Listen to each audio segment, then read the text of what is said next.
And so we're going to talk tonight with some members, and we're going to talk about what they've done. So let's start with bringing up our first couple. So please welcome Jannette and Juan to the stage. So tell us a little bit about what you do, and you're going to have to speak for Juan also tonight. Okay. So I am a real estate loan manager. So it's nothing to do with what we do. Yes. So I'm a real estate loan manager. So we do, or my credit union finances single family homes. Okay. So you're in the financing side, not Yes. out looking at properties, evaluating properties and all that. That's correct. So you still needed Lifestyles Unlimited. Absolutely. Okay. Yes. Yes. Okay.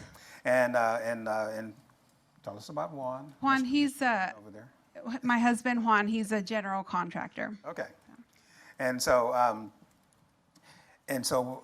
when I asked you to send some information, and you said you had either flipped houses or you were looking at flipping houses. Did you ever flip houses? No. And I apologize. I'm saying the F word. We try never to say that word, but you had done it. Did you do it, or did you actually look into doing it and thought about it? I looked into doing it because my aunt did it, and I was asking her, hey, can you give me more information? I want to do it myself. But after, just talking to her, it wasn't very helpful. It was kind of muddy.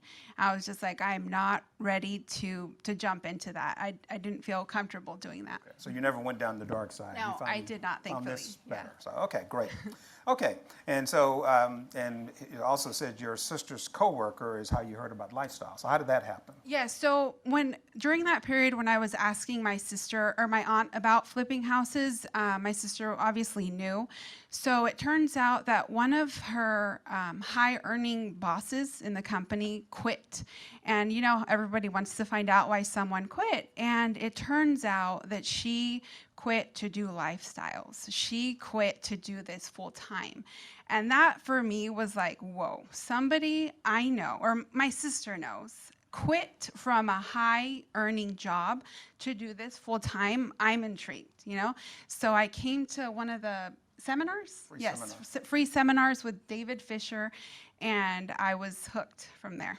So I'm so glad I did that. And maybe a little bit of clarification on the wording. Most people don't quit to work real estate investing full time. Most people start real estate investing like you're doing. Yes. And it takes a few hours a month to do it, to buy houses, buy properties, even move into multifamily. And then when you achieve some level of income that you determine, it's different for everybody, then you can quit your job. Absolutely. And then you, like I did, I retired in 3.5 years after joining. And now I spend, other than mentoring, I spend a grueling 3 to 5 hours a month working on my real estate investing. I think she had been with Lifestyles for 4 years. And at that point, she was able to replace her high earning income, and she retired. And the goal for most people when you come into Lifestyles is, no matter which level you start in, you work with member services, or you work with mentors, and you establish your goals. And what we do is you're here, this is point A, how much capital do you have, and what do you want to do, and then where do you want to get to is point B. So we want to set out a map to get you from point A to point B. Yes. And once you, like you just said, once you achieve that income that replaces your expenses or your income, then you quit to put in that 3 to 5 hours a month of work. But you don't leave your job to work full time in real estate. No, not immediately, no. So, okay. We've talked about this a little bit, but so when did you become members? When did you decide this is the way to go and you were ready to jump in? We became members that same day that we came to the seminar. We were just ready to move forward, and I think that was in October of last year. Okay, so less than a we're year. Fairly new to this, yeah. Okay. And so we're going to talk about a property. This is your first property. Yes. And so you bought this. And it's on Curry Road, and one of the things we look for distressed properties. If you're going out looking in the traditional market, MLS, you're looking at the properties that every homeowner can see. If somebody wants to move into it and live there, the numbers are not going to be great on that. So we're looking for distressed properties, and we want to buy those below what they will be worth once the rehab is done, and we want to put the rehab in to get them looking great, and we want that house to then become the best product, best price. Best looking house in the neighborhood. Inside is better than almost anything else the potential residents are looking at when they're looking to find a place to rent. And as you can see, this property looked a little bad at the beginning. Yeah, and it smelled bad too. You know what that smell is called? The Oh, smell of money. That's the smell of money. Yeah. Yeah, when you walk into the property, I only want to buy properties that smell of, cat pee. If the house does not smell bad, it's probably not going to be a great deal because I cannot buy it for low enough money. So ugly properties, hoarder properties, the ones that look the worst are ones you're going to get the lowest price on, and then you do the rehab and you get it to this stage. So you can see that's the kitchen, bathroom. You can see the difference, and this is what Lifestyles teaches. And most members do properties very similarly, and so when you look at this property, it's going to, and what you're talking to your tenants about, your potential residents, is what the house is going to look like once the improvements have been done. And that's a living area. So the entire house was pretty much changed. Is that correct? That's correct. Yeah. So. Just the walls. We didn't do any structural changes. Right. Yeah. So. Okay. So let's talk a little bit about the numbers, and I'll kind of go over these, and you can kind of jump in. So the house and most properties are bought with two loans, a hard money loan. You're buying the property in its present condition, but a hard money lender kind of gets you through the rehab, and they're going to give you 70 to 75% of what the house should be worth once all the rehab is done. And so this house had an appraised value of $233,000. Now, before I go to the rest of the numbers, tell me about that, because when you went into the property, it wasn't. It did not look expected this good, no. The numbers did not look this good. The numbers were not this good. So I'm not sure if you guys know, but there's email blasts that come, and those email blasts are amazing. I'm so thankful for them. For the ones who are brand new, email blast, or our realtors work with wholesalers and other realtors, and they find these properties, and they blast them out to certain levels of membership. And what they expect those numbers to be. So you saw an email blast, and what was that appraisal value? So the email blast told me that after I did the repairs, the value would be $160,000. Mm-hmm. So, and after that, we were like, okay, let's go ahead and move forward. It's still a good deal. And they sent out someone to get the actual value. We did a scope of work about this is what we're going to make do to the house. And they said, okay, as long as you do all these changes that you say you're going to do, your home is going to be worth $190,000. So we were like, whoa, this is amazing. They told us it was going to be $160,000. $190,000 was a beautiful surprise. And in the end, after we did all the repairs, I was just so nervous, hoping that it came up to at least $190,000, and it came back at $233,000. Yeah. So. Because you had a so substantial thankful. rehab. Yeah, give her a hand for that. So let me go through the numbers. We'll talk a little bit more about that. So you were able to purchase the house for $104,000. You had a $52,000 rehab, which is a pretty sizable rehab in this market and today. Most of our rehabs are coming in the $30,000 to $40,000 range. And so after all is said and done, closing on both loans, you had about $19,000 out of pocket.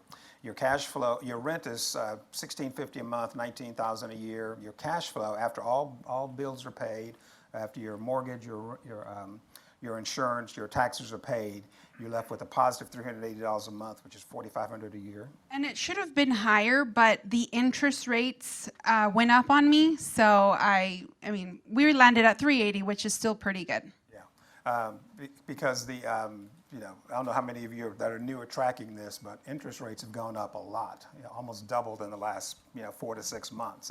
So from the time you start, especially with the lengthy rehab, the interest rates change. Yeah. But so you were forced to only have a 23% cash-on-cash return. How many are invested in the stock market in the last 4 to 6 months? Did your stock market returns give you 23% with everything that's going on with inflation and everything that's going on?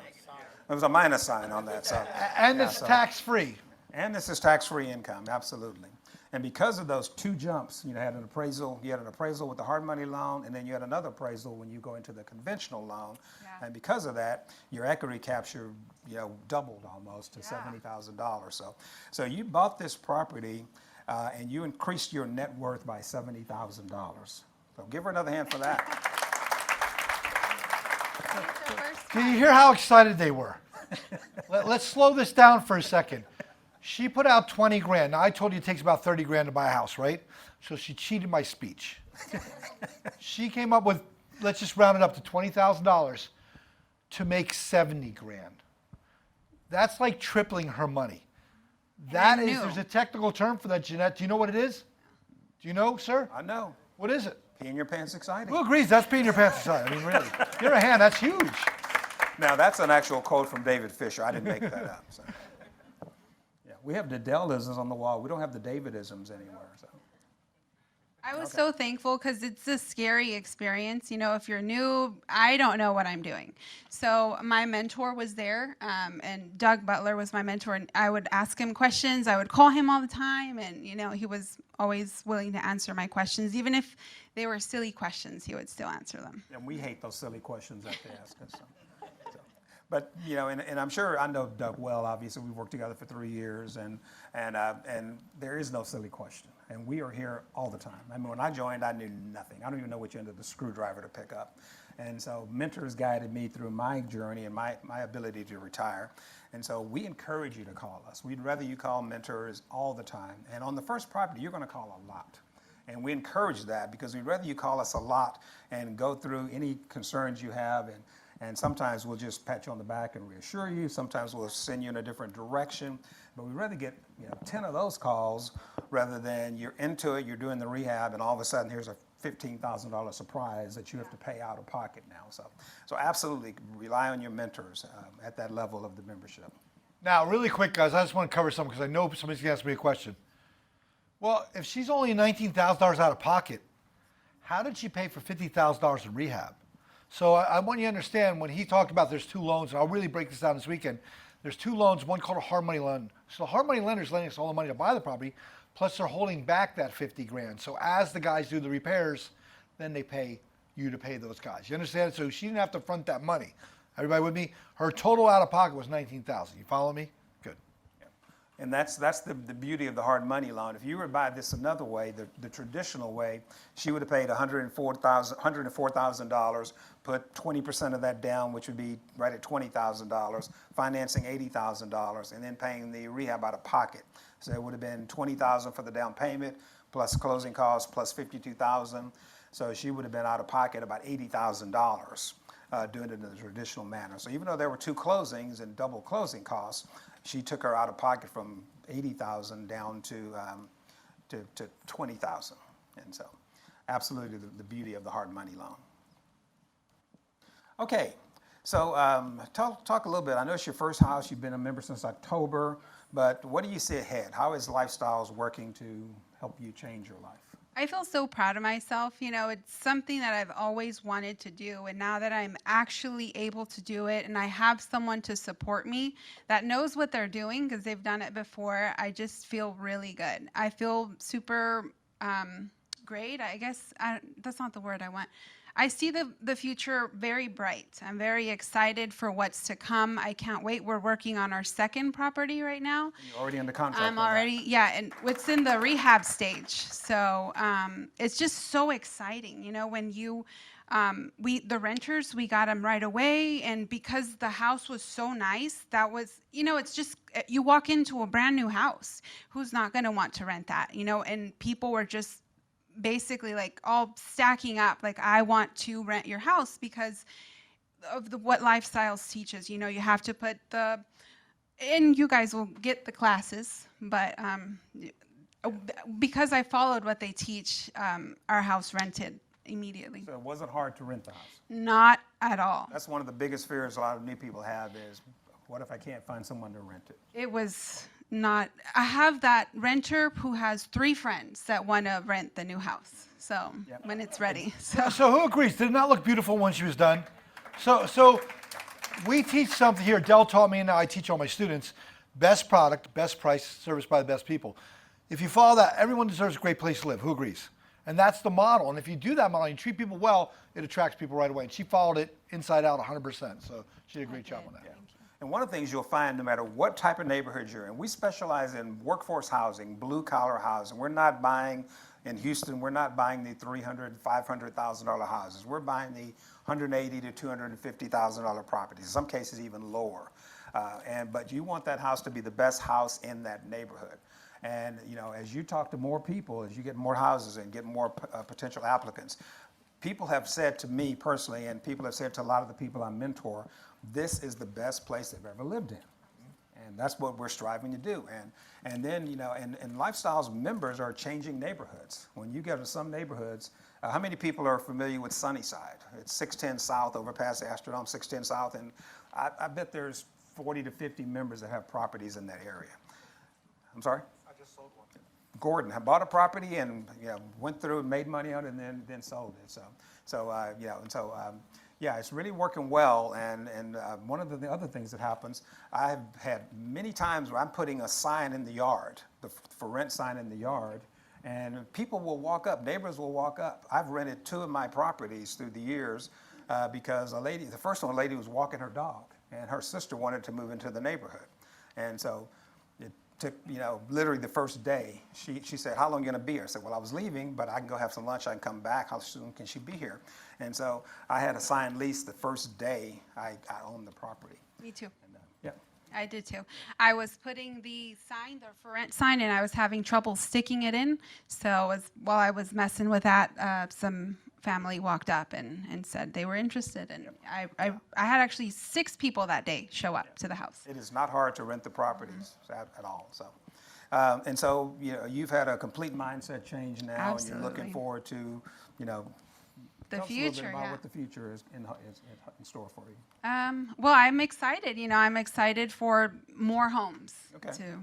Excellent. So are you still doing a 401k and IRA, that sort of thing? No, absolutely not. No. Yes, I win. Okay, so tell us a little bit about your goals. So my short-term goal is to buy 5 houses per year, and eventually, first I want to retire my dad because he is just getting older and he does not want to work anymore. So I feel really bad. I feel guilty, and I want to help him out. And he doesn't need much to retire him. I think he only needs 2 houses. So that's good enough for him. And then I want to retire myself. That's excellent. What about him? Well, He's still young. He can work.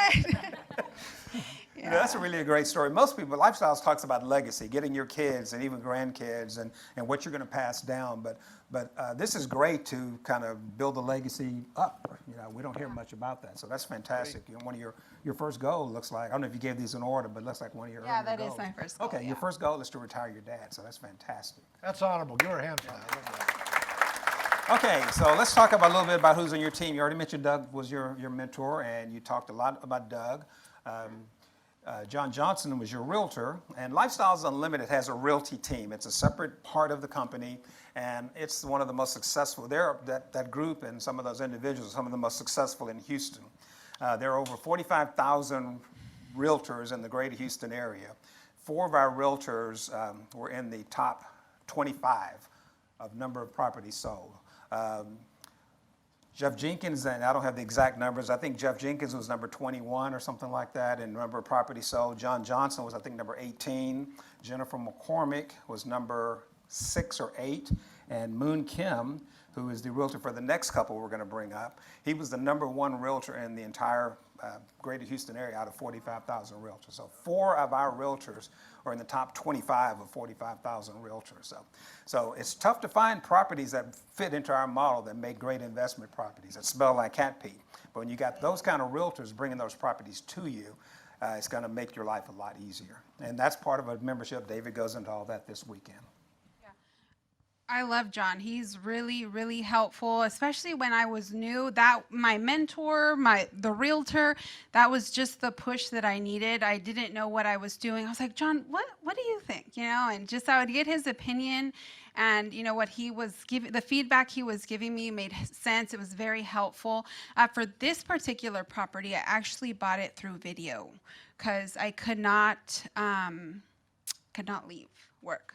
And I had won the tag, or the first tag for the property. So he was very, helpful. He took video of everything, and I asked for his opinion. What do you think? And he's like, it looks good. It has this problem and that, and we decided to move forward. Yeah, they're very hands-on. And this is very important because remember, we have people watching from all across America. So we have members in California will buy a property the same way through modern technology. Everybody can video now, FaceTime, stuff like that. Does that make sense? So we always say, live where you want to live, invest where it makes sense. So if you're in communist California, obviously we can't buy houses out there because they eat kale and tofu all day, right? So you want to buy in a nice normal state like Texas or Oklahoma or Georgia or something like that. And for those of you watching online, like David just said, if you want to go back and look, I think the past couple of years of case studies are online. March of 2020, I remember the exact month because it was the last one we did live before COVID moved us all to video. But there's a member named Hal, H-A-L. He lives in Chicago, and Hal bought 7 single-family properties in Houston, and he never saw any of them until he'd already owned it for a few months, and he came into Houston to go to the expo in 2020, just before COVID kind of shut things down. And he visited, I think, half of his properties, but he bought 7 single-family properties, bought them, got residents in them, and he's managing them today, still from Chicago. So, And that's something I'll teach you every step of the way how to do during the weekend. Obviously, we can't go through all that tonight, but that's what the seminar is about.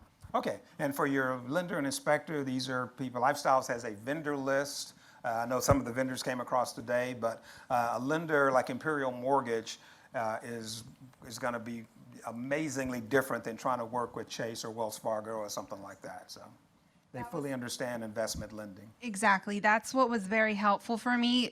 Since there's 2 lenders, the hard money and the regular one, the conventional, they spoke to each other and they said terms that they understood, and and they later explained, and my mentor explained as well. But just the fact that they have such a good relationship and they know how it works, it was so helpful, so smooth. Okay, excellent. I got time for a couple of questions. Anyone have any? Lots of questions. Do we have Let me mics get a in the microphone audience? because Hold on one second. Let me. I'll repeat your question. Okay. Who did your rehab? So my husband contracted several people It was to a do the GC and he rehab. subcontracted? Yes. Okay. Great question. Yeah. So again, her husband is a GC, so he hired the subcontractors. Some people, even if they're not in the business, they can GC their own property, we call it, be a general contractor. They can hire plumbers and roofers Exactly, and things like to that. do the work. I personally don't do that. I'm 9 years into this business, and I still hire a general contractor because, again, I don't know which end of the screwdriver to pick up. So. But you don't have to be a GC in order to do this. Matter of fact, 99% of our people. I have a question from online. So, Hey, hold up a second, David. Oh, okay.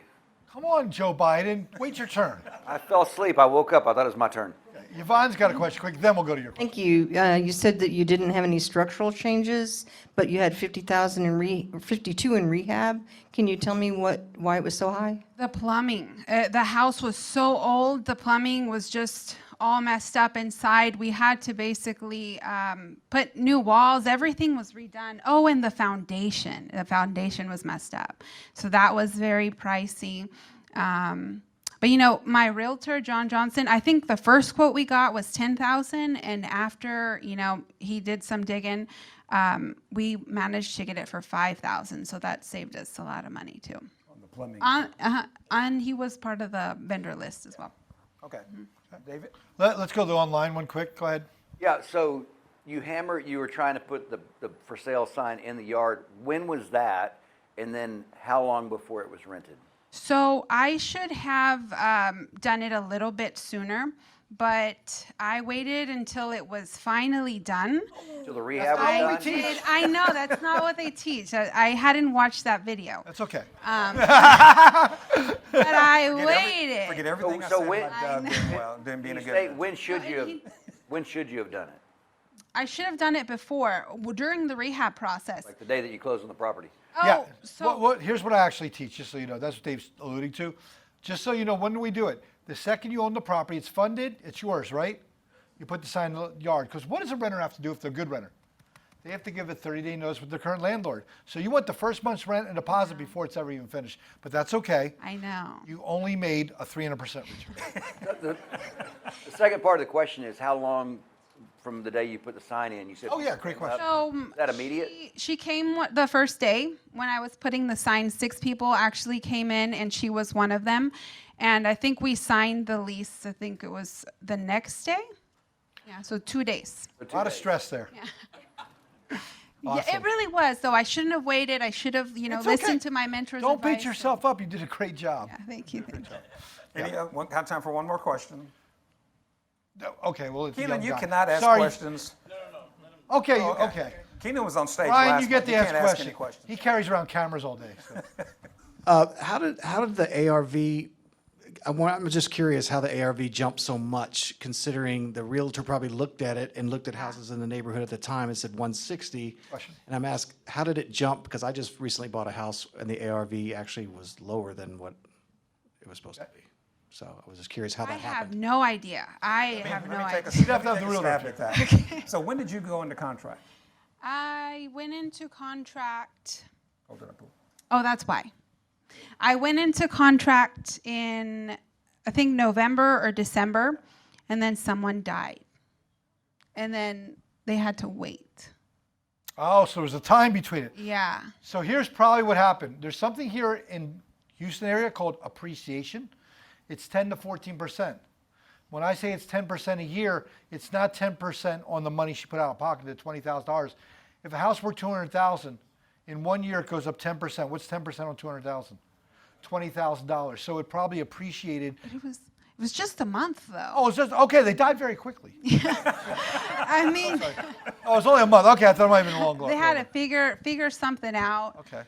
But it was just a month. And we And- took a little bit to do the rehab, too. So one thing I want to teach you all of my realtors are taught to be super conservative on their numbers. They rather underestimate. Who likes the idea? That's exactly what I was about to say. I know you were going to say that, but You're stealing my thunder, David. sorry, Shrew.